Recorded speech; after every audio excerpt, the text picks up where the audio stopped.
Assalamualaikum warahmatullahi wabarakatuh, my dear students. Today we are going to discuss another important topic from the Kirchhoff's laws, that's Kirchhoff's second law, और जिसको हम कहते हैं Kirchhoff's loop law, और जिसको हम कहते हैं Kirchhoff's voltage law और potential law. क्योंकि जिस तरीके से हमने Kirchhoff's first law में आपसे डिस्कस किया था that we call as a junction law because we can apply Kirchhoff's first law for junctions. We can call that as a current law क्योंकि उसमें हम कैलकुलेशन करंट की करते हैं, और इसको हम लूप लॉ इसलिए कहते हैं because we are applying it on the loops. इसको हम इसलिए वोल्टेज लॉ कहते हैं क्योंकि इसमें हम वोल्टेज की कैलकुलेशन निकालते हैं. So what Kirchhoff's second law is? But before I may understand what Kirchhoff's second law is, what is the definition of the Kirchhoff's second law, you have to understand this law in a reality, because without knowing, without the right information of Kirchhoff's law, you cannot play with the circuits. Once you know Kirchhoff's laws in detail, you can play with all the circuits. Then it seems very easy. अब Kirchhoff's second law students को थोड़ा difficult लगता है because whenever they apply some convention, हमेशा गड़बड़ convention में होता है क्योंकि कोई पॉजिटिव लेता कोई negative, and in Kirchhoff's laws convention positive या negative that matters a lot. अगर कन्वेंशन कहीं पे पॉजिटिव आया आपने नेगेटिव लिया पूरा उल्टा हो गया, क्योंकि positive and negative indicates direction of the current. So if it is positive is this one, by mistake if it comes negative that means direction of current is this one. So मैं आपको ऐसे सिखाऊंगा Kirchhoff's second law को, जो इसका convention है. We may apply some logic so that you may never forget the Kirchhoff's laws. Okay, let us set out what Kirchhoff's laws is. Now Kirchhoff's second law बोल क्या रहा है? My dear students, हम एक simple सा complicated circuit लेंगे. Complicated circuit में ये सबसे सिंपल सर्किट है जिसमें एक रेजिस्टर है, बैटरी है जिसका EMF E1 है, another resistor, another battery and another resistance. यानी this is a simple circuit. Okay, पहला चीज हम इसको लूप लॉ क्यों कहते हैं? Because we are applying it on loops. देखिए कैसे, अगर हम देखेंगे इसमें पहला लूप जो होगा क्लोज लूप, दैट्स ए, यहां से स्टार्ट करेंगे E1 R1 B, यहां से A E1 R1 B और A, ये एक लूप हो गया हमारा. और दूसरा अगर हम देखेंगे यहां से A R B R2 E2 A, this is another loop. या तीसरा लूप हम यहां से भी जा सकते हैं, A E1 R1 B R2 E2 A, यानी इसमें तीन लूप्स हमें मिल गए. अब हमें तीन लूप्स मिले और इन्हीं लूप्स में मुझे निकालनी है डिफरेंट पॉइंट्स पे potential, and this is one of the reason why we call it the loop law. Because हम जो कैलकुलेशन करेंगे to calculate potential differences in the elements of a circuit, but that is done in a particular closed loop. देखिए क्या है statement है Kirchhoff's second law का, बहुत अच्छी तरह जिगर मेरी अंडरस्टैंड करना. इन ए क्लोज्ड लूप अगर हम ये वाला लेंगे A E1 R1 B R A, in a closed loop the sum of potential difference, in a closed loop the sum of potential difference across all the elements is zero. यानी I mean to say इसमें अगर हम देखेंगे battery is an element, resistor is an element, this resistor is another element, but if there will be capacitor that is an element, if there will be an inductor that is an element. Element हम उसको कहते हैं जिसमें potential difference होगी. अगर आप ये वाला देखोगे, देखिए Kirchhoff's फर्स्ट लॉ में हमने आपको सिखाया था कि पर्टिकुलर ब्रांच में करंट बराबर रहती है, इसका मतलब ये वाला जो है ये कंडक्टर, इसमें करंट बराबर, there is no potential difference. You can not call it as a element because there is no potential difference. इसमें पोटेंशियल डिफरेंस है, इसमें पोटेंशियल डिफरेंस है, इसमें पोटेंशियल डिफरेंस है, इन्हीं को हम एलिमेंट्स कहते हैं. तो किरचॉफ सेकंड लॉ क्या बोल रहा है? किरचॉफ सेकंड लॉ बोल रहा है कि जो सम होगा यानी पोटेंशियल्स का, इसमें कितने एलिमेंट्स अब आपको नजर आ रहे हैं? 1 2 3. इनमें जो पोटेंशियल्स होगा उनका जो सम होगा that will be 0. This is Kirchhoff second law in simple language. The sum in a closed loop, the sum of the potential differences across all the elements is 0. अब हम देखेंगे इस लूप वाले में, अगर हम ये लूप लेंगे, इसमें E2 R2 R होगा, तो इसमें भी जो सम होगा इन 3 एलिमेंट्स का, यानी इसमें जो पोटेंशियल होगा इन 3 एलिमेंट्स का, again that will be 0. So that we call as Kirchhoff's second law. अब आप पूरी तरीके से अंडरस्टैंड कर रहे हैं, क्योंकि जब हम किरचॉफ सेकंड लॉ अप्लाई करेंगे तो उसमें मुझे कन्वेंशन जरूरत है, और उसी कन्वेंशन में स्टूडेंट्स को गड़बड़ होता है, तो उसको अवॉइड करने के लिए I will apply some logic. देखिए, अगर मेरे पास एक रेजिस्टर है, चलिए इसका नाम मैं P देता हूं, इसका नाम मैं Q देता हूं, ये है direction of the current. Okay, तो किरचॉफ सेकंड लॉ में हमें एक डायरेक्शन होती है, that is the direction of calculation. Okay, because we have to calculate potential difference. तो this is my calculation direction. अब यहां पॉइंट पे डायरेक्शन ऑफ करंट ये है, तो अगर मैंने इस पॉइंट का नाम P दिया तो definitely Vp minus Vq, that is a potential difference. But as per definition I know Vp minus Vq that is equal to, अगर ये रेजिस्टेंस R है, that will be IR, that will be IR. अब मुझे ये देखना is it positive और negative. देखिए, अगर आपकी डायरेक्शन ऑफ कैलकुलेशन ये है, वो आप ऐसे जा रहे हो, वो दैट मीन्स इस पॉइंट P पे direction of current is from P to Q. Go, इसका मतलब direction of current is from P to Q means current always flows from higher potential to lower potential. इसका मतलब इसका potential ज्यादा है, इसका पोटेंशियल कम. Vp minus Vq is it plus IR और माइनस IR? अगर P ज्यादा है Q पॉइंट से, तो definitely this will be positive. This is the one direction. अब अगर हम इसको उल्टा करेंगे, चलिए हमने रेजिस्टर ऐसे लिया, this is the point P, this is the point Q. अब डायरेक्शन ऑफ करंट ये है, और कैलकुलेशन की डायरेक्शन ये. सो अगेन आपको निकालना है Vp माइनस Vq. ओके, तो आप ऐसे जा रहे हो, but current is moving from this direction. वो current is moving from Q to P. As we know current always flows from higher to lower potential. इसका मतलब Vp जो है वो कम है एज कंपेयर टू Vq, वो नेगेटिव टर्म ज्यादा है, so definitely it will be minus, but potential difference is I into R. Go, ये हमें पॉजिटिव आया, ये हमें नेगेटिव आया. आपको ये पूरा समझ आया कैसे? यानी अगर कैलकुलेशन और डायरेक्शन ऑफ करंट एक जैसा है, then it will be positive. But if the direction of calculation and direction of current are opposite, then you have take that potential as negative. इसका मतलब, क्योंकि मेरे सर्किट में सिर्फ रेजिस्टर और बैटरीज है, तो रेजिस्टर में हम कैसे अब पोटेंशियल निकालते हैं वो हमने किया. समझ आया आपको? अब यहां पे पॉइंट देखिए आप. अब हम देखते हैं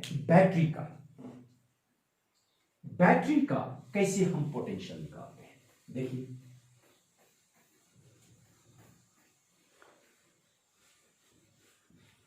अगर मेरे पास, चलिए हम ऐसा लेते हैं, this is the positive, this is the negative, like this. अगर ये पॉइंट P है, ये पॉइंट Q है, चलिए this is this point P, this point Q. और आपकी जो डायरेक्शन ऑफ कैलकुलेशन है,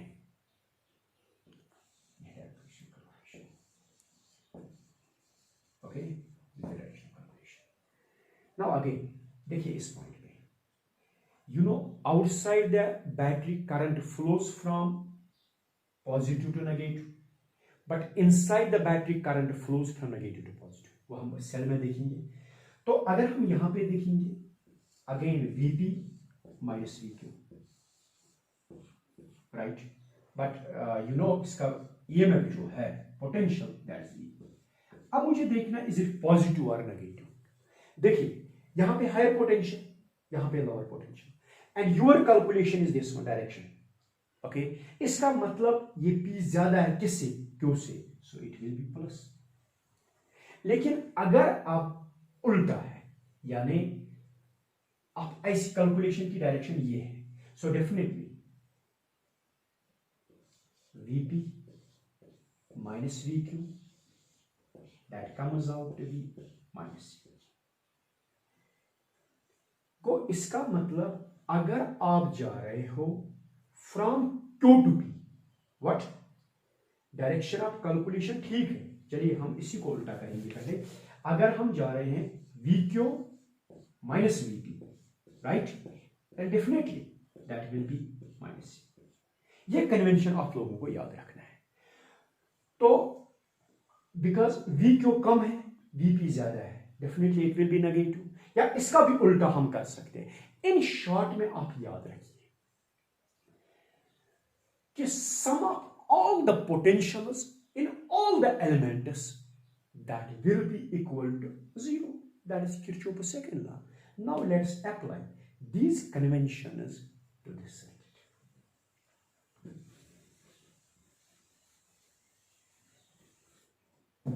देखिए अगर हम ये वाला लूप लेंगे, दिस इज ए, ओके, चलिए हम ये वाला लेते हैं। But before you may apply Kirchhoff's second law to this circuit, हमेशा मुझे पहले Kirchhoff's first law अप्लाई करना होता है। बिकॉज Kirchhoff's law अप्लाई करने का मतलब you have to apply first law as well as second law, because I can calculate potential only when I know the current। So to apply second law, first I have to apply Kirchhoff's first law। देखिए अगर यहां से current आ रही है I1, यहां से current आ रही है I2, ओके, क्योंकि हम ले रहे हैं पॉजिटिव से करंट आ रही है, तो डेफिनेटली करंट जो है it is how much I1, it is how much I2। तो डेफिनेटली इस ब्रांच में यहां तक, क्योंकि आपको पता है Kirchhoff's फर्स्ट लॉ में जंक्शन से लेके जंक्शन तक जो करंट, यानी ब्रांच में जो करंट है दैट रिमेन्स सेम। इसका मतलब अगर ये करंट I1 है, डेफिनेटली यहां पे कितनी करंट आ रही है I1, क्योंकि ये एक ही ब्रांच है यहां B तक, यानी इसमें भी कितनी करंट है I1। और जब ये करंट यहां पहुंचेगी, यहां पे I1 है, यहां पे भी I1 होगी, कहां तक, पॉइंट A तक। यहां से करंट कितनी निकल रही है I2, यहां पे भी I2 होगी, तो डेफिनेटली यहां से लेके इस पॉइंट तक भी करंट कितनी होगी, this will be I2, this will be I2, okay. So यहां से I1, यहां से I2, डेफिनेटली करंट जो यहां पे आएगी that is I1 plus I2। Now कुछ बुक्स लिख रहे हैं instead of I1 plus I2 वो लिख रहे हैं I3, गलत नहीं है, लेकिन थोड़ा बहुत I3 जब और एक अननोन पैरामीटर बनेगा सर्किट में, जब हम कैलकुलेट करेंगे थोड़ा बहुत कॉम्प्लिकेशन आएगी। तो आपको चाहे जितना चाहे, आपको जो अननोन पैरामीटर्स हो वो कम से कम होने चाहिए, क्योंकि देखिए I1 is unknown, I2 is unknown, अगर मैं I3 भी लेता हूं तो वो भी अननोन हो गया, so I need 3 equations for that. लेकिन यहां पे अगर मुझे I1 पता, I2 पता, I1 प्लस I2 ऑटोमेटिकली निकला, so I need only 2 equations here. अब आप यहां पे देखिए, this is I1, this is I2, और how much current is flowing there, I1 plus I2, तो डेफिनेटली इसमें भी कितनी करंट होगी I1 प्लस I2। डेफिनेटली यहां से करंट कितनी गई I1 बराबर आएगी, और यहां से करंट I2। इसका मतलब हमने जो किरचॉफ्स फर्स्ट लॉ अप्लाई किया वो 100% हमने फर्स्ट लॉ जो अप्लाई किया वो 100% हमने ठीक अप्लाई किया। अब कैसे हम अप्लाई करेंगे किरचॉफ्स सेकंड लॉ को? मैं एक सिंपल लूप लेता हूं और इस लूप लेने के बाद आपको पक्का समझ आएगा कैसे हम अप्लाई करते हैं Kirchhoff's second law.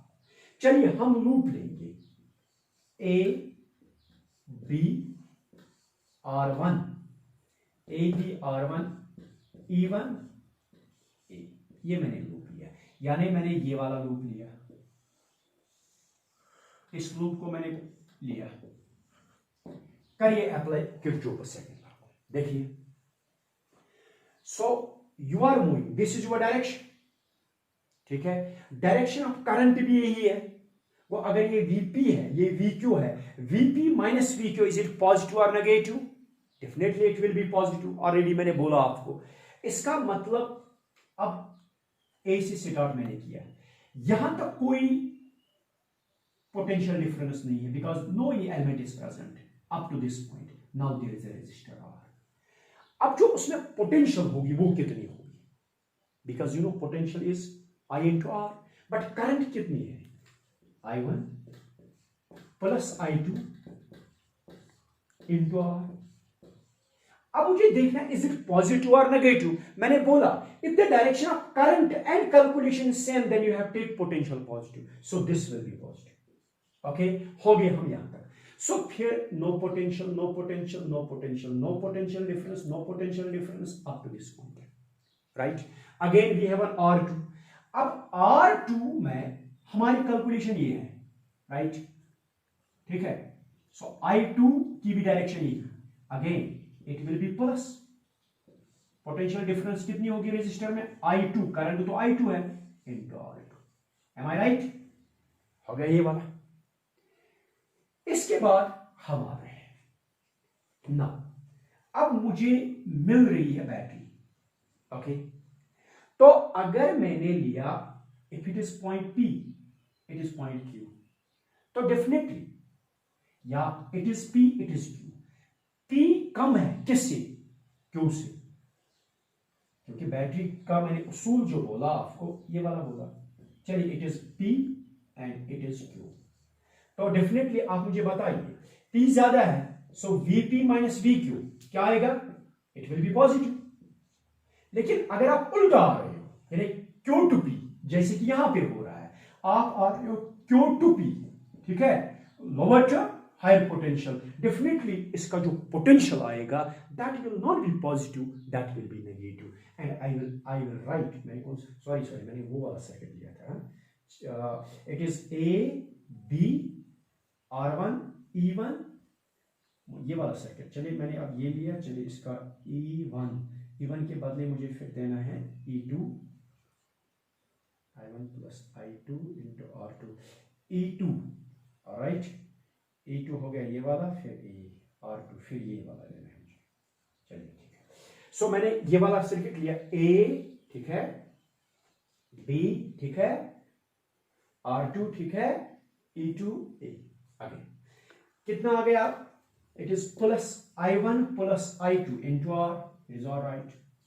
No potential, no potential, no potential up to this point, then it will be I2 into R2, again positive, then it will be minus because आपको पहले आ रहा है negative in a lower potential then higher potential, it will be minus E2, this will be equal to 0,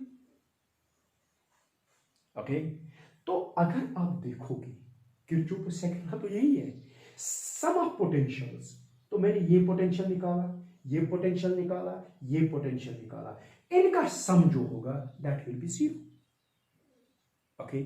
सो अगर अब आप apply करोगे Kirchhoff's second law इस वाले सर्किट में, जरा करो इस वाले में ना, किस में? A B, okay, A B R1 E1 A, जरा बताइए। वेरी गुड, यस, क्या आएगा?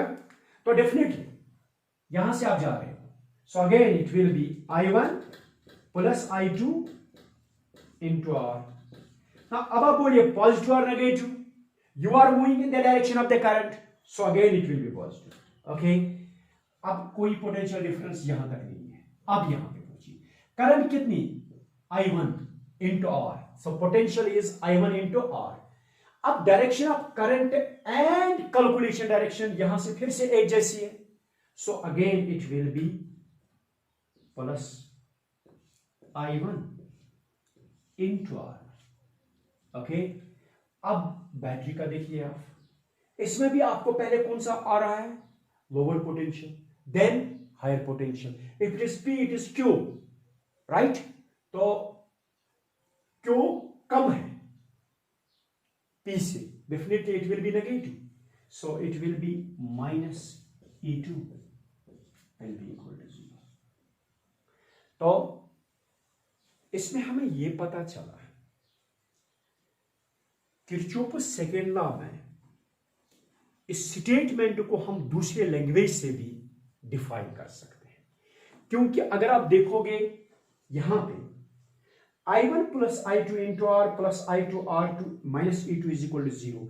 इसको हम इतना भी लिख सकते, ऐसा भी लिख सकते हैं, I1 plus I2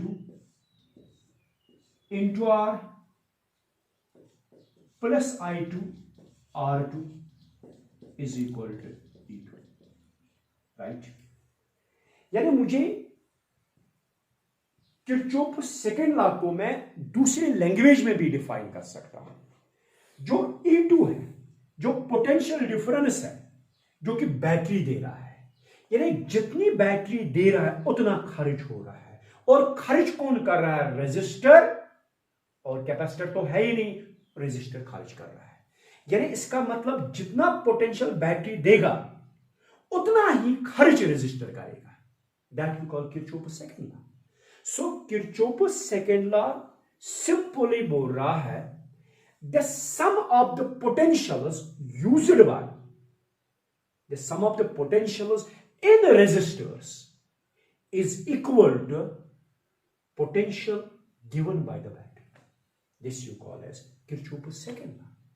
Go with the help of this law, you can apply this law at any place now. So you have to remember in Kirchhoff's laws now, if the direction of the current and direction of calculation is same, then you take positive. If they are opposite, then you take it negative. Or when you move from positive to negative terminal, take it positive, take it positive to negative, take it positive, otherwise you have to take it negative. कुछ books में इसका उल्टा भी होगा, लेकिन उसने जो I1 into R1 की डायरेक्शन ली होगी उसने उसको नेगेटिव लिया होगा. सो एंड पे आपकी कैलकुलेशन बिल्कुल ही ठीक आएंगे. So this was about Kirchhoff second law. तो